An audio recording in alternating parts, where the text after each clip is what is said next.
Today's date is November 30th, 2009. I'm interviewing Gerald Waite at Ball State University about his experiences in the military during the Vietnam War era.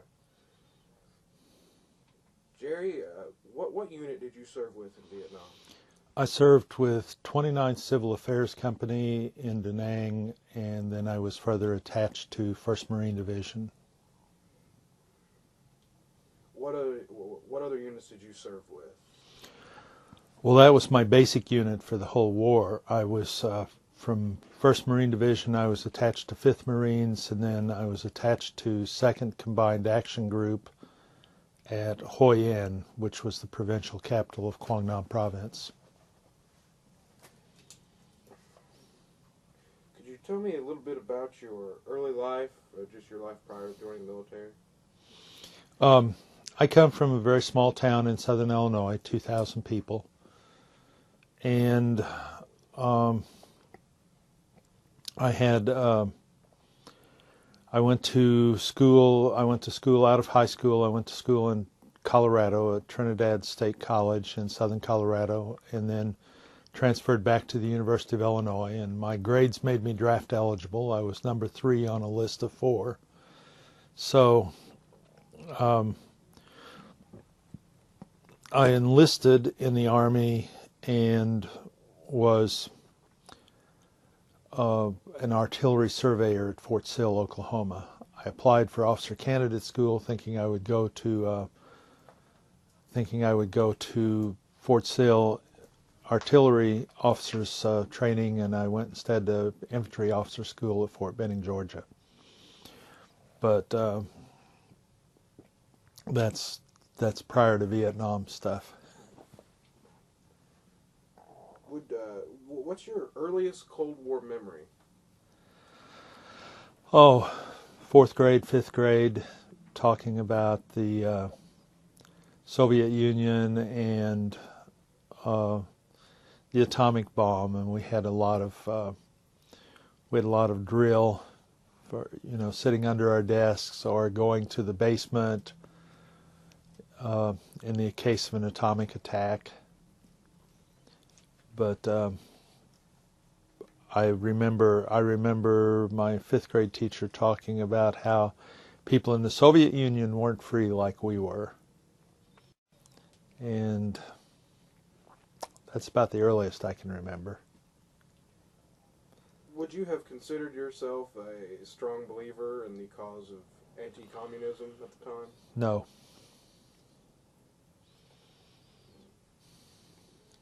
So when did you enter the Army? On what date? February the 1st, 1968. So where did you do your training? Basic training at Fort Leonard Wood, Missouri, and advanced individual training at Fort Sill, Oklahoma. How challenging was training for you? Did you find it extremely challenging, or did you find it easy? Or I don't know. I think the mental sort of stuff was a little challenging. Basic training and advanced individual training, AIT, was not very challenging. Officer candidate school, 29 weeks of it was challenging. What is your most vivid memory of officer candidate school training? Running the airborne track every morning, 10 miles.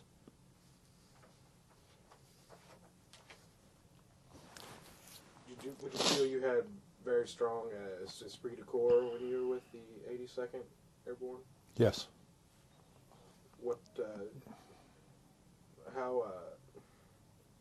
How intense was the esprit de corps for that unit? I mean, did they teach you a lot about the history of the unit when you were going through training, or? Actually, when I got there, I was assigned as one of my extra duties was the 82nd Division Museum Officer.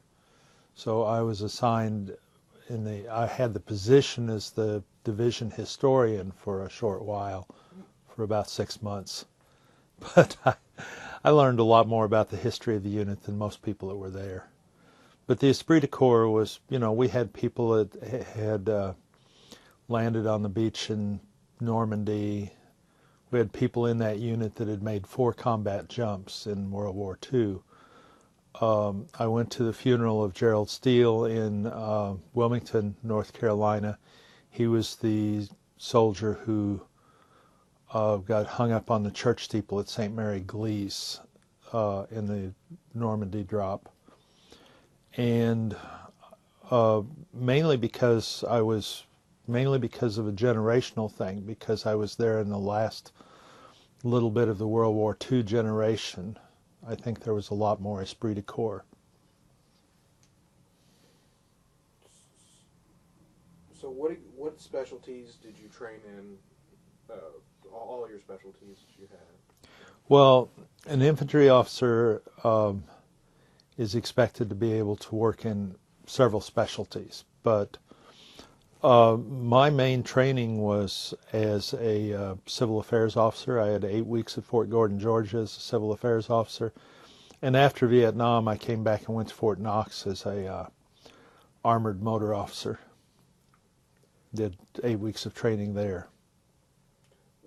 What kind of training was involved in the civil affairs? Oh, how to manage refugees, how to dig wells, how to make latrines, how to create strategic hamlets that you could defend with a minimum of people.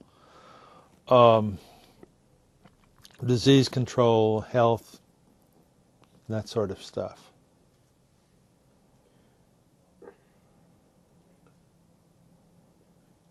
When did you arrive in country in Vietnam? First week of January 1970.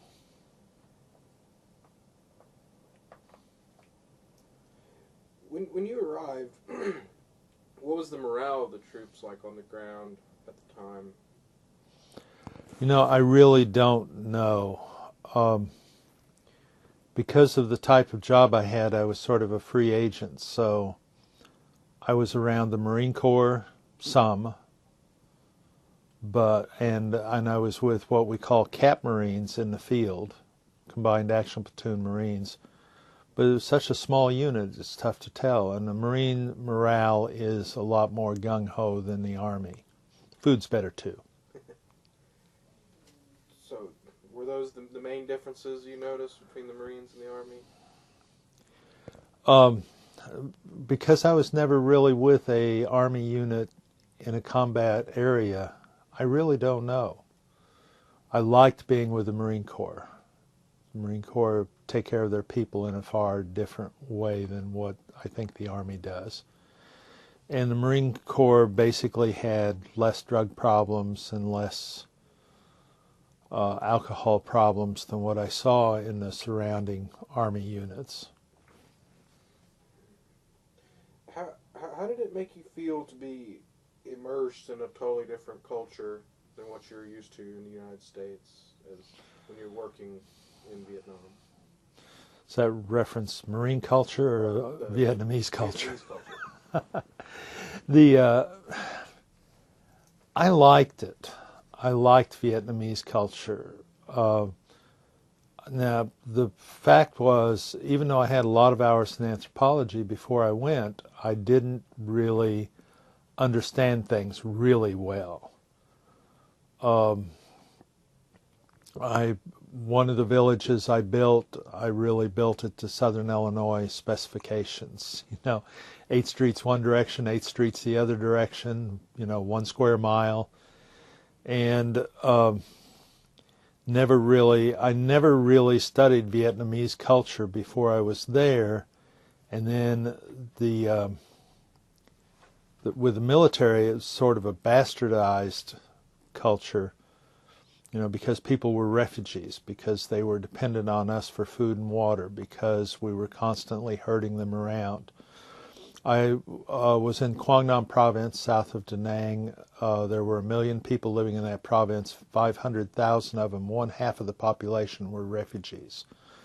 So there's no true, there's probably little or no true indicator of Vietnamese culture at that point in time. It becomes strategic culture, which is very different. How did the Vietnamese treat you as an American soldier? Oh, really good, really good. I lived in the village.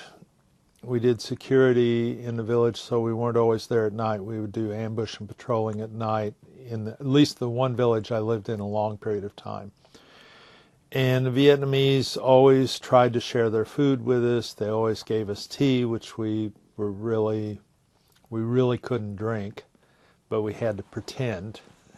And most of the Vietnamese were extremely outgoing and extremely friendly.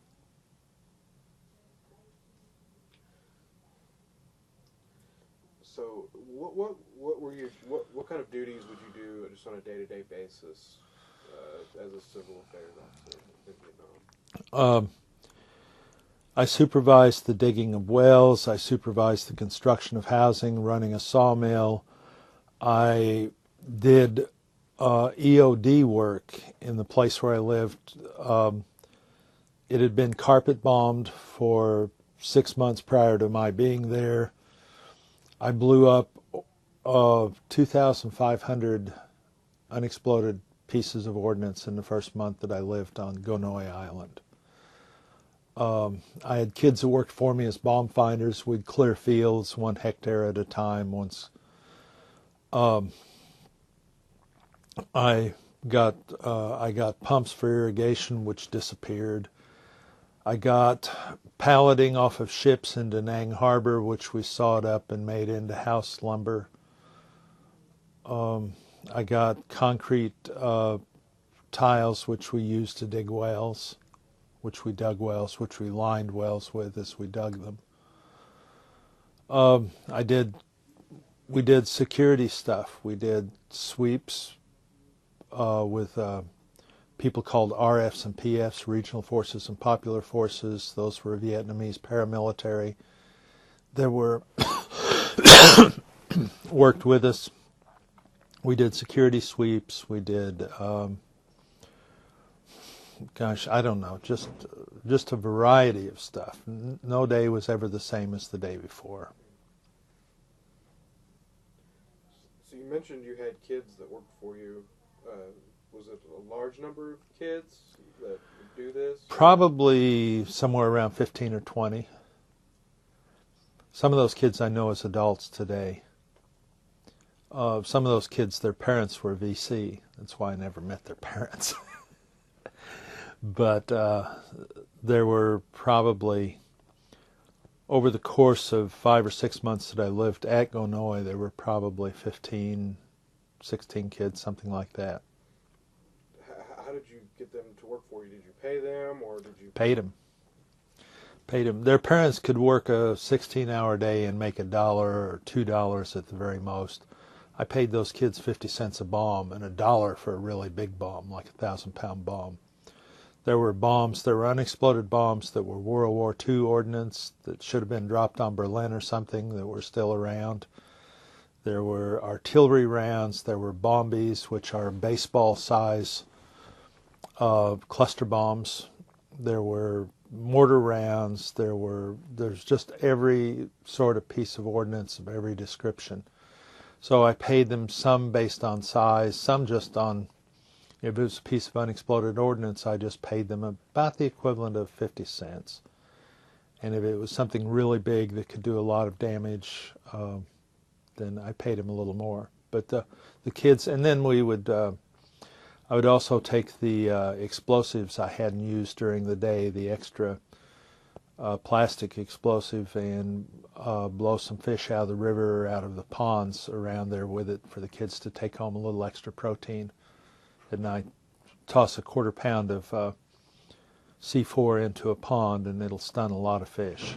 So, and then the kids go splashing in after it and take home some fish.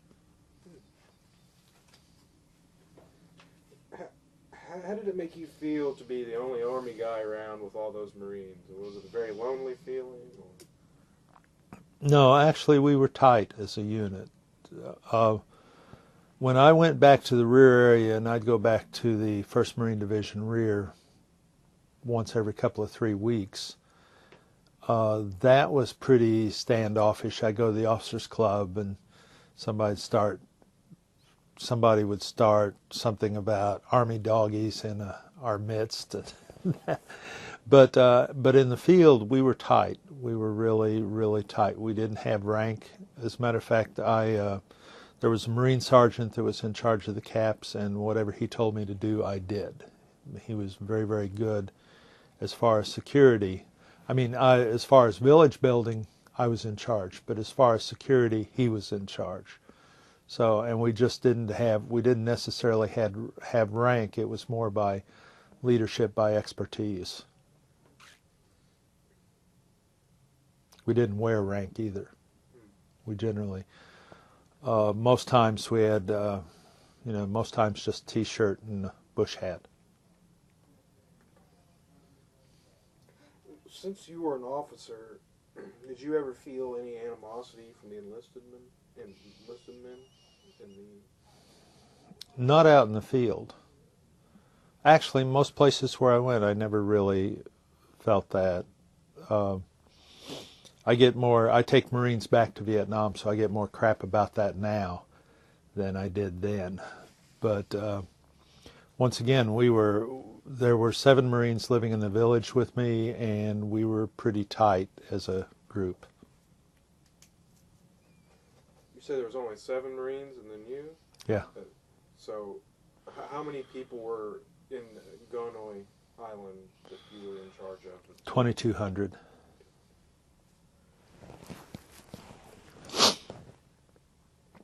Since you participated in, well, what I would call sort of counterinsurgency pacification program, what is your opinion of that as a strategy? Did you feel it was a correct strategy at the time, and did you feel like you were making progress with that strategy? It would have worked much better if we'd had people inserted in villages before we destroyed them instead of when we were trying to rebuild them. I think the Marine CAP program was one of the only workable programs of the war. And we have similar programs going on in Afghanistan right now that are modeled on the CAP program. But the CAP program at the time, actually the Marine Corps Commandant went over General Westmoreland's head in order to get it approved. And the program made friends, kept people involved in village life, which that's where the insurgency breeds and takes place. So people were involved in the villages 24 hours a day instead of out there in the daylight and back in a fort or back in a compound at night.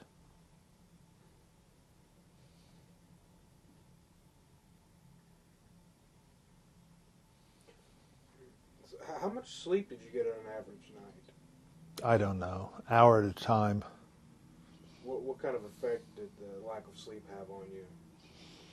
I don't know at this point in time. A lot of people got pretty crazy with it, but we would sleep.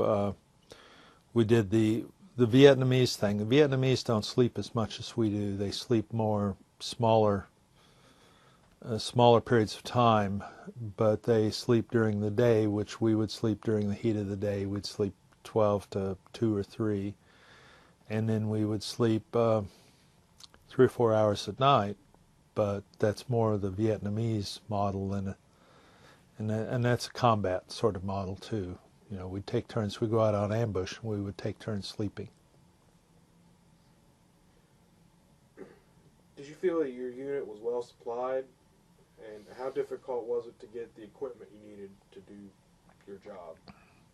We were very well supplied. We probably, in our case, we needed what we could carry, and we always had more than we could carry. So some of the units, one of the units, people called PSDF, People Self-Defense Force, were 16 and 17-year-old kids. And they had Thompson submachine guns and carbines, and the carbines always jammed. I would have liked to have had better weapons for them. but then some of them threw their weapons in the river and ran when we did get hit at night. So the carbines were all right, I guess. What was the scariest moment that you experienced in Vietnam?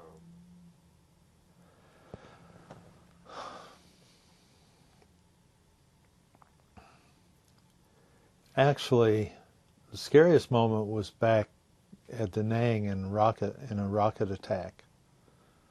Rockets were random, and we got mortared and we got attacked in the village of Gonoy a couple times, but that was more like, seemed like you were more in control, whereas rockets, they just 122 millimeter rockets are just absolutely random, and they, just do a tremendous amount of damage. So when we, 1st Marine Division was very near the Da Nang Air Base, and Da Nang Air Base would get hit with rockets, and we would too. And that was really pretty scary. How did the rocket strikes make you feel, at that time? Did you feel helpless, or was it just sort of... Yeah, sort of helpless.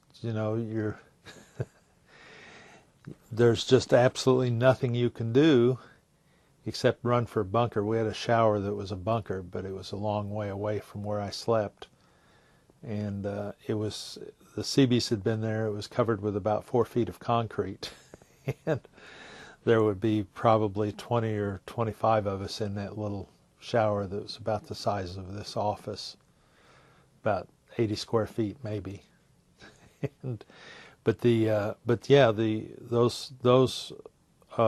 That only happened a couple of times, but that was the scariest thing. Did you ever have any contact with Creighton Abrams at all, or any of the other commanding generals? No. I think Abrams was at Gonoy one time.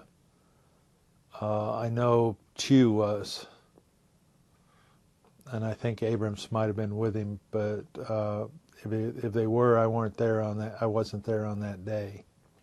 We always had big wigs that were visiting, and sometimes they'd just come in a helicopter and look around, and we'd never know they'd been there. We were out working in the fields or out working away from the village itself. There was a school, when it got completed, I think that's when Chu came, but I never saw Chu and President Chu. So I don't, and seems like maybe Abrams was there with him, but I just don't remember for sure. What was the general opinion amongst Army people of Creighton Abrams? I really don't remember. Don't remember at all. We thought that we thought most of the general staff was pretty deluded and pretty out of touch with where we were and what we were doing. But, beyond that, I don't know. At village level or at field unit level, you're so out of touch with policy, period, that those people live on Mars or something. They're way, way, way away from you. What was the most difficult aspect of your job, just on a day-to-day basis? Was there just anything about it that was particularly challenging? Language was always a problem. I had 3 weeks of language training, and with my Southern Illinois drawl, I never could make myself understood, or always had a hard time making myself understood. And I could understand people if I could figure out the context, and that's still the case. I've done a lot more language training since then. But figuring out the context of what Vietnamese are saying is oftentimes really difficult. So sometimes you'd think you'd have a good idea as far as getting people moved around or getting something done or getting some rice planted or something. You never could get it across. And the deal was they didn't think it was such a good idea, so they didn't They chose not to understand what you were talking about. But a lot of the day-to-day stuff, the village chief, I was called a Trungwi Shatrung, which is a lieutenant village chief. But the real village chief, he'd have me into his house to have tea, and we'd talk about stuff forever, but it never really gelled. Vietnamese kind of did what the Vietnamese were going to do with or without me. I facilitated materials, and sometimes those materials worked out.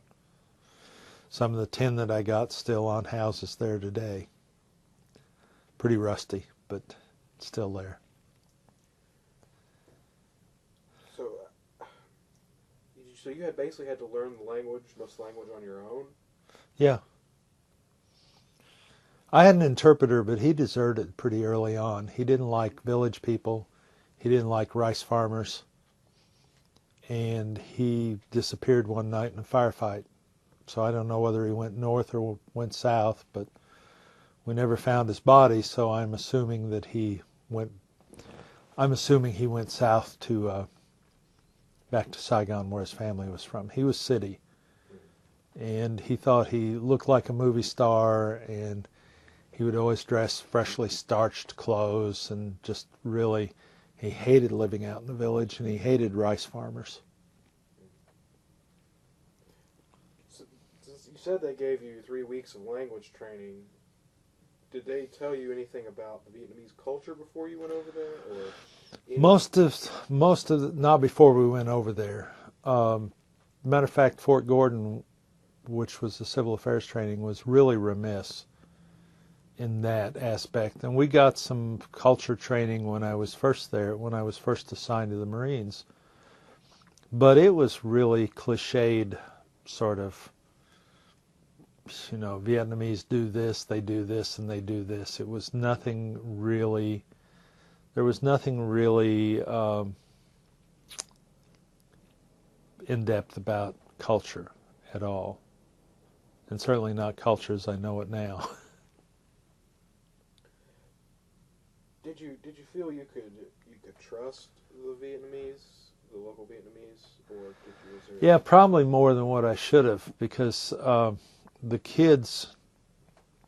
people that were kids then, they're in their 40s now, showed me where their parents were living underground where I was. They said, you were here, BC were here, and showed me where the tunnels were that were actually below the village that I lived in. So that was a pretty eye-opening experience. That was an eye-opening experience. I thought, well, I must not have had much value, or somebody would have killed me. Maybe they just wanted to, if that had happened, that would have opened up. That would have opened them up to possibly those tunnels getting wiped out or whatever. But I still thought I must have been pretty inconsequential for them to just leave me alone. My counterpart, Sha Trung, the village chief, he did get killed right about the last of my tour. And there was there's something Center for Revolutionary Development, which was a CIA-funded thing. There was a Accords guy on the island. This was an inland island, but this Accords guy got killed too. But the village chief and this Accords guy got assassinated, and we had a couple Marines wounded. And we had a Vietnamese captain who was an old French captain, or he was an old captain in the French army. He got wounded and medevaced. We never saw him again. But for the most part, it was pretty. The Vietnamese stuff, the Vietnamese attacks and whatnot, the sapper attacks that we had were pretty F-troopish. They were not well coordinated, not well planned, and not well carried off. Could you explain what a sapper is? Sapper battalions were people who were trained to come in under the wires, attack at night, bring in satchel charges, bring in mines or simply to penetrate perimeters at night. They were very, very skilled. They were very well trained. The first thing, couple of nights, one night in the village, the first indicator that we had that anybody, we had a perimeter set up around the village. We had motion detectors and some wire on one side of the village and people out there. First indication that we had that anybody had penetrated any of that was some guy that ran through the middle of the village shooting at people. And it was like, okay, where'd he come from? But there was actually, the unit was 82nd Sapper Battalion. They were North Vietnamese. And most of the time their surprises weren't surprises, and they would manage to wound a few people, and we managed to kill or wound a few of them, and that was about the extent of it. Did you have, or at the village, did you have anything set up around the perimeter, like around the barbed wire, to alert you? We had motion detectors, but they never seemed to work. So, and then we had PSDF kids that we would put out in the wire, but you didn't know if they were out there making out with each other or actually doing their job, or when, the one night that people got in the village, they disappeared. They weren't around at all. Did you have starlight scopes or anything that helped? Yeah, we had one. We had one starlight scope. Did those work well, or were they still? Yeah, they worked very well. We had one Marine trained sniper, and he was very, very good with that. Since you were in Vietnam when the United States when they had the incursion into Cambodia, did you ever hear anything about that operation at the time, whenever you were there? And if you did you feel like that was the right thing to do, to expand the war into Cambodia? I felt like it was the right thing to do at that point in time. We never heard anything about it. I heard about it from my parents in the States. We didn't know that it had gone at all, and when we did hear about it, it was 2 or 3 weeks later in Stars and Stripes newspaper. How did it make you feel to be so out of the loop in that sense? I mean, because you were in the country at the time. Well, you don't notice how out of the loop you are. When you get away from here, if you don't have internet or you don't have newspaper, you don't have a radio, if you're occupied with other stuff, you may not notice it after a day or two. And we were really out of the loop there. And even at 1st Marine Division Rear at Da Nang, you were really sort of out of the loop. You had radio. If you weren't used to listening to radio, even if you had it, you didn't listen to it necessarily. And you were just out of the habit of being up on stuff. All you knew is, your locale and what was happening with your unit, and it was very isolated.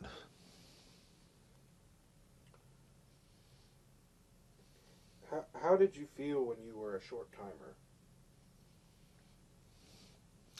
Well, I expected to feel different, but I didn't. I just, actually, I adopted a daughter from an orphanage in Da Nang, and so when I was a short-timer, I was back in Da Nang getting a Vietnamese adoption done with a Vietnamese lawyer and getting paperwork that I needed for her to be able to leave and go back to the States with me.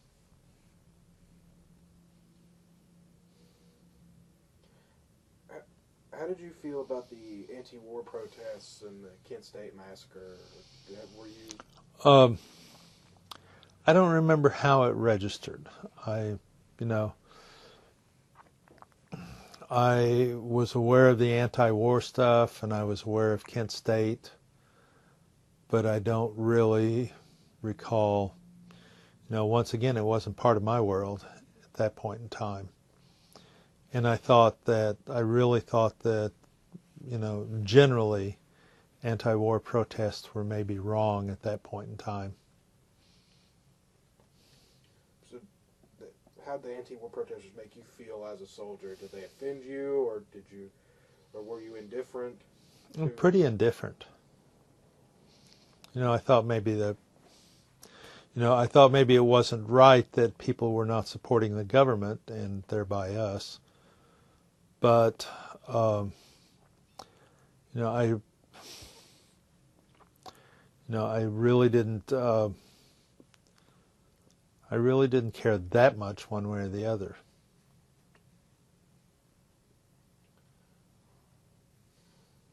When did you leave Vietnam? I left in the second week of January 1971. I had to stay for a few days extra in order to get the adoption done. I flew from Da Nang to Saigon, and then a French organization called Friends of the Children, Friends of the Earth, or Friends of the Children, helped me get an adoption done and get an exit visa, get a passport and exit visa in Saigon. What was Saigon like when you went there? Was that actually parts of it I saw were very French provincial. I really liked, it seemed like had a lot of nightlife. It was very lively. It was very different from anything I'd seen. Da Nang was a town of Da Nang had been 50,000 people, and it was 500,000 when I was there. All refugees and, people living on the streets, filth in the streets, people living in tents, and people living in, 20 or 30 to a room in some houses, and it was really crowded and dirty and miserable, and there was no part of it that wasn't that way. And Saigon was just a very international sort of town. It was, I stayed in a old French mansion, and I don't know who had it, or I don't know anything about the history of it, but it was really spacious and nice, and the grounds were nice. And we weren't very far from the embassy. It was downtown, what's called District 1 now. But it was really pretty and nice, and everything seemed really nice in town. It was almost culture shock being there.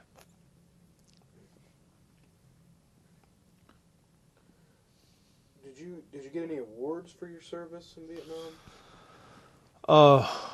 I got a Bronze Star, Army Commendation Medal, Navy Commendation Medal with V-Device for some of the stuff at Gonoy, which I was the only Army doggy to be awarded that medal from 1st Marine Division. So, but most of it's kind of I've been there, done that sort of stuff. I didn't do anything other than living out there in that village with 7 Marines. I didn't do anything that was that big a deal. What did you do with your life after your service in Vietnam? I came back. I was attached to, I was assigned to 4th Infantry Division at Fort Carson, Colorado. They sent me to Motor Officer School at Fort Knox, Kentucky. We were there for a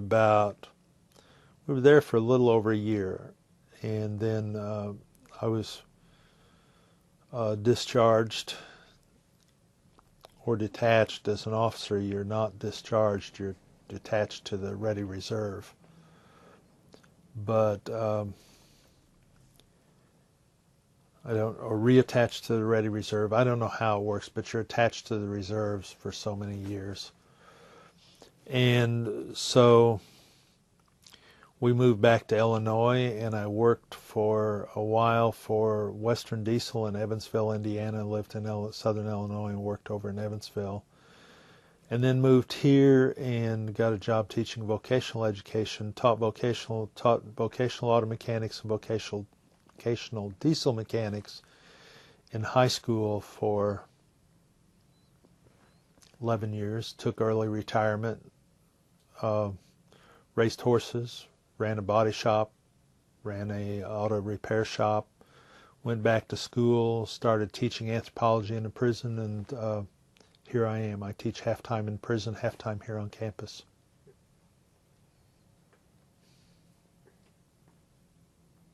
Also, you mentioned something about you're writing a Vietnam textbook in middle Yeah, school? we have it. It's done. It's not a textbook for middle school. It's a textbook for middle school teachers. It looks at various elements of culture in Vietnam, like family, like religion, art, sports, and technology. But it's basically about how to teach Vietnam, what Vietnamese culture is like. So we have social studies teacher subscribers that we're sending a DVD and a book and a series of lesson plans to, a week's worth of teaching Vietnam. Do you feel Vietnam, the war in general, but just the country itself, do you feel it has not been taught correctly in schools? I think that Vietnam brings up all the wrong vibes. That the word Vietnam is all about a war, whereas at this point in time, 60% of the population in Vietnam is under 30. They don't remember a war, and they're one of the strongest players in the Asian market at this point in time. They're going to be partners with us in most everything. If you've got a cell phone, if not the cell phone itself, at least the components were made in Vietnam. Your televisions, your electronic parts for cars. There's just a tremendous amount going on in Vietnam. Plus, they're a major player in Southeast Asia anyhow, even without the stuff they export here. But we're going to see Vietnam as a major player in international economics. And I think people need to be aware of who they are and what they are. I also think that our kids need to connect with them in more meaningful ways than just some sort of a post-war mentality. I believe that's why we picked 7th grade. 7th grade social studies studies other people, other places, and specifically the South Pacific. So we did teaching materials for 7th grade to try to connect 7th graders here with 7th graders there. We spent time in schools. The book's called A Day with Mimi. Mimi is a 7th grader. Actually, she's an 8th grader this year in Hoi An, Vietnam. So we had students. We've had 3 different cohorts of students spend time in Hoi An. And this one was the most focused and got the most material done. But this is a student-written book. And a student-written, faculty-edited book, and a student-produced DVD on teaching Vietnam, how to teach Vietnam. So how many times have you been back to Vietnam? 7. What was it like seeing Vietnam in peacetime as compared to wartime? Well, first time back was in 2000. My daughter was 30 years old. And she and I went back to go to the orphanage where she came from. And then I was uneasy. At that point in time, I was very uneasy with I kept feeling for a gun, feeling for a pistol, or situations made me, I didn't know what to expect. I didn't know very much about the Vietnamese, really. And I was very uneasy. But since then, I found that the Vietnamese are a lot more trustworthy than the tourists. And Vietnam is a pretty open and friendly place. Even Hanoi. Hanoi is a little bit more reserved, but then you still got bomb craters there. The post-war stuff's visible. And I found Vietnam to be open and welcoming, and there's a little reserve for Tay, foreigners, Westerners, that sort of stuff. We're called Tay. That's a different category than Viet. But I like being there at this point in time, and I like for my students to see it. We do, all of our trips with students are immersive experiences. They stay in Vietnamese business class hotels, they eat Vietnamese food, they, see life on the streets with people as it really is, and there's no five-star European, Western hotels for them, but they like it. I did have one person got really angry with me this past summer. She said, "I don't want another damn shrimp." Said, "I am tired of eating shrimp. You fed us nothing but shrimp soup and shrimp this and shrimp that, and I'm tired of it. I want a hamburger." So we found her a hamburger in Hanoi. There was a guy from New Mexico that had a hamburger stand. He made good hamburgers too.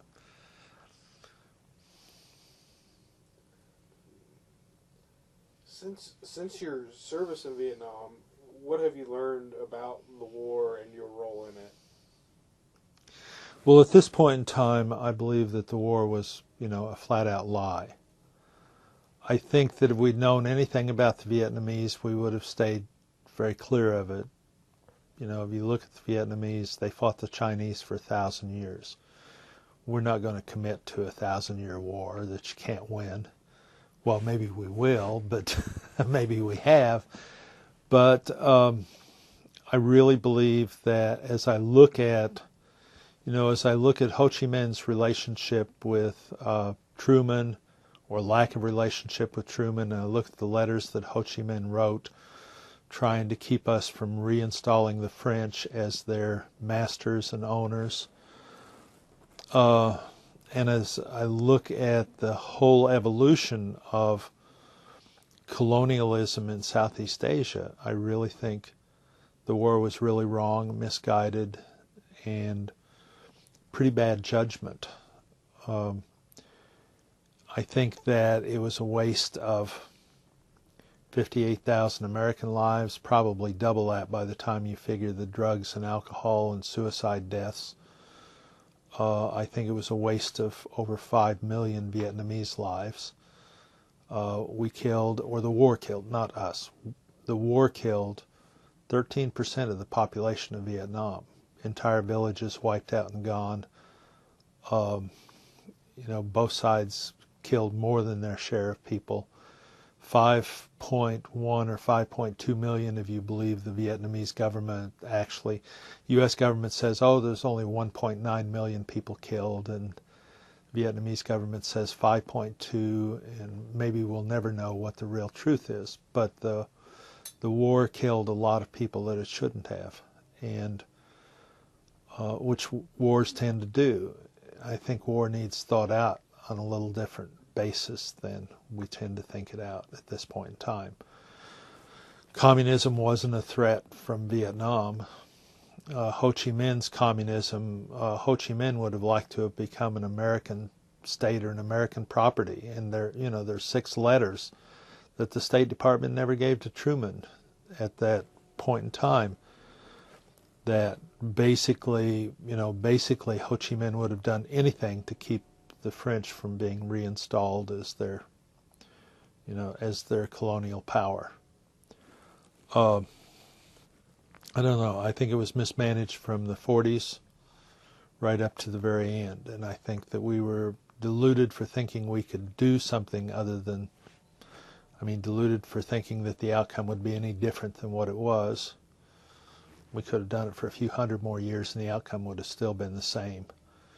I've got friends that I went to Vietnam with, and friends that are Vietnam veterans, and they said, well, we should have just nuked them all, killed them all, wipe them all out and let God sort them out, and then we'd have won. And I don't quite buy that.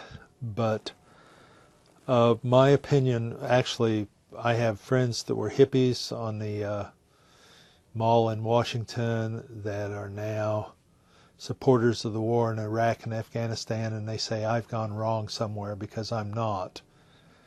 And, but it's real obvious that we've crossed paths, our paths have crossed and gone different directions in the intervening 40 years. So I take this point in time, I'm a member of an organization called Veterans for Peace and another organization called School of the Americas Watch, which we try to limit the U.S. involvement in Central America. We just got nominated for a Nobel Peace Prize over the weekend. But nominated, not not chosen for, but nominated for. But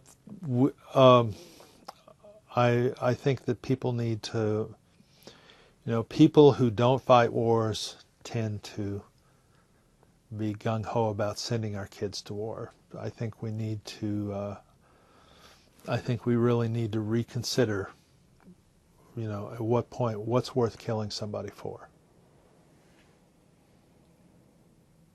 Is there anything that we've not talked about or something that I've missed that you would like to talk about? I don't think so. You've kind of covered the gambit. Gamut. I think that we've covered, my experiences. It's what I talk about. I talk about the classes. I talk to Dr. Edmonds' Vietnam War class. I've talked to political science classes.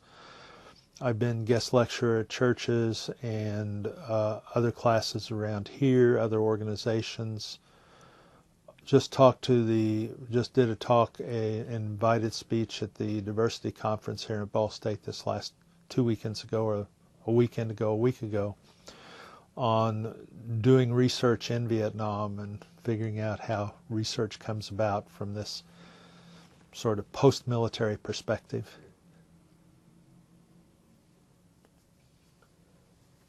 Well, on behalf of myself and Ball State University, we would like to thank you for your willingness to help us with this project today, and we'd also like to thank you for your service to this country. And this has been an honor for me to do this interview, so it's been a good experience.